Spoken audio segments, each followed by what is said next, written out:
उत्तर के बर्फीले पहाड़ों में जहां कई महीनों तक सूरज मुश्किल से नजर आता था, एक अकेला भेड़िया आरिक घूमता रहता था।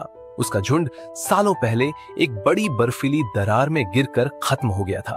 तब से वो बस शिकार करता, चांद को देखता और ठंडी हवाओं से बातें करता। एक दिन नदी किनारे मछली पकड़ते हुए उसकी नजर एक बर्फीली लोमड़ी लूना पर पड़ी। लूना बेहद फुर्तीली थी। उसका सफेद नीला फर बर्फ में ऐसे घुल जाता था कि उसे ढूंढना मुश्किल था।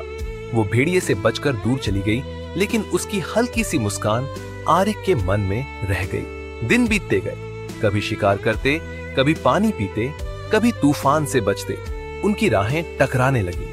पहले वो बस सिर हिलाकर आगे बढ़ते, फिर कुछ देर साथ चलते और फिर एक दिन लूना ने आरिक को अपने गुप्त स्थान पर ले जाकर आधी रात का आसमान दिखाया, जहां पूरा पहाड़ चांदनी में चमक रहा था। आरिक ने उस पल महसूस किया कि वो फिर से किसी के साथ जी सकता है। लेकिन हर कहानी में एक खतरा होता है। गांव के शिकारी जो बर्फीली लोमड़ियों की खाल के लिए मशहूर थे, उन्होंने लूना को देख लिया। एक रात उन्होंने जाल बिछाया। लूना फंस गई। उसकी चीख सुनकर आरिक दौड़ा।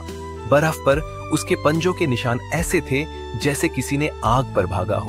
जाल तक पहुंचकर उसने पूरे बल से दांत गड़ा दिए, रस्सी काटी, लेकिन इस संघर्ष में उसका सीना गहरे घावों से भर गया। लूना आजाद हो गई, लेकिन आरिक की सांसें टूट रही थीं। तुम क्यों आए? लूना रोते हुए बोली। आरिक ने मुस्कुराकर कहा, क्योंकि मैं अब अकेला नहीं हूं और ये तुमने सिखाया है। सुबह जब बर्फ पर पहली किरण पड़ी, लूना जिंदा थी, पर आरिक नहीं। उस दिन से हर बर्फीली रात लूना चांद के नीचे बैठकर सुनती है, दूर कहीं से आती एक भेड़िए की हुआ, जैसे वो अब भी उसे देख रहा हो।